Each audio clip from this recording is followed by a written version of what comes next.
बाबा आप रुक जाइए, मौसम बहुत ज्यादा खराब है। मुझे तो समझ नहीं आ रहा, ये दिन पर दिन मौसम खराब होता जा रहा है। अगर ऐसे ही चलता रहा तो मजदूरी नहीं कर पाऊंगा और घर में खाने को एक दाना तक नहीं आ पाएगा। तभी बहुत तेज आंधी तूफान चलता है। अरे देखो जरा देखो, कितनी तेज तूफान चल रहा है। अरे महेश बेटा, तू झोपड़ी के ऊपर तिरपाल तो लगा कर आया था ना? हाँ बाबा, लगा दी थी तिरपाल। और उसके ऊपर तूने ईंटें रखी थी या नहीं? बाबा ईंट रखना तो मैं भूल गया।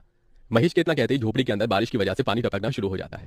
हे भगवान महेश, तूने ये क्या किया? तुझे मैंने कहा था बारिश और तूफान तेज है, तुझे ईंटें रख देनी चाहिए थी। मुझे लग रहा है कि तिरपाल उड़ गई। चल चल मेरे साथ चल, अब तुझे मेरे साथ भीगते हुए मेहनत करनी होगी, नहीं तो पूरे घर में पानी ही पानी भर जाएगा।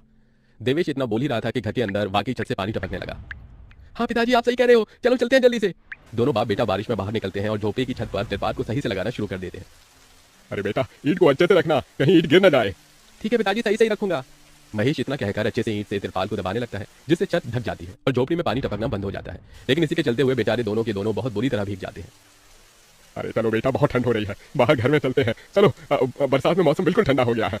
हाँ पिताजी, आपने बिल्कुल सही कहा, चलिए। जब दोनों बाप बेटा घर के अंदर आ जाते हैं तो मेघा उन्हें सूखा कपड़ा देती है और अपना शरीर पोंछने के लिए कहती है। आप लोग अपना शरीर पोंछ लो और सूखे कपड़े पहन लो, नहीं तो ठंड लग सकती है। मेघा के दिए हुए कपड़े दोनों पहन लेते हैं। तभी बीमार शकुंतला बिस्तर पर पड़ी हुई मेघा से कहती है, अरे बेटी, तूने खाने के लिए कुछ बनाया नहीं? माँ, मैं बारिश के रुकने का इंतजार कर रही हूँ। घर के अंदर खाना कैसे बनाऊंगी? सारे में धुआं ही धुआं हो जाएगा। मेरी दवाई का समय हो गया है और मुझे भूख भी लग रही है। ठीक है माँ, मैं कुछ करती हूँ। मेघा अपने सिर पर एक सफेद कट्टा रखकर बारिश से बचते हुए बाहर से कुछ ईंटें लाकर घर के अंदर ही छोटा सा चूल्हा बना लेती है और उसी पर खाना बनाना शुरू करती है। अरे बेटी, पूरे घर में धुआं ही धुआं हो गया है। पिताजी, खाना बनाना भी तो बहुत जरूरी था। मेघा जैसे तैसे करके जल्दी जल्दी खाना बना लेती है। वो खाने में नमक मिर्च वाले चावल ही बना पाती है। माँ, माँ उठो, ये लोग खाना खा लो। शकुंतला मेघा के हाथों से खाना खाती है। शकुंतला के पूरे शरीर को पैरालाइज हुआ था, जिसके कारण ना तो वो हिल सकती थी और ना ही वो उठ सकती थी। मेरी प्यारी बेटी, इतनी कम उम्र में तेरे ऊपर कितनी जिम्मेदारी आ गई। हम गरीबों का कुछ नहीं हो सकता है। इस गरीब झोपड़ी के अंदर हम कैसे कैसे दिन देखते हैं। कोई बात नहीं माँ, बच्चे समय के अनुसार बड़े होते हैं, लेकिन मैं समय से पहले बड़ी हो गई हूँ। आपको तो खुश होना चाहिए। मैं तो इस कदर लाचार हो गई हूँ कि तेरे सर पर हाथ रखकर तुझे आशीर्वाद भी नहीं दे सकती बेटा। शकुंतला की आंखों से आंसू निकल रहे थे। मेघा उसके आंसू पोंछकर अपनी मां को हौसला देती है, जिसके बाद वो अपने भाई और पिता के साथ बैठकर खाना खाती है। बारिश होती रहती है, लेकिन बारिश रुकने का नाम ही नहीं लेती।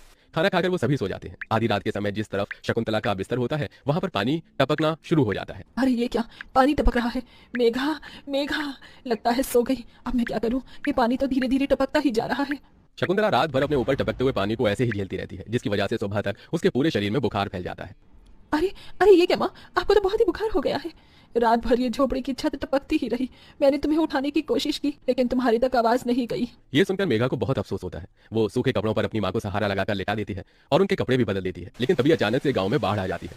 अरे अरे, ये क्या हो, यहाँ तो पानी भर रहा है। अरे लगता है गांव में बाढ़ आ गई है। अरे हम लोग क्या करें?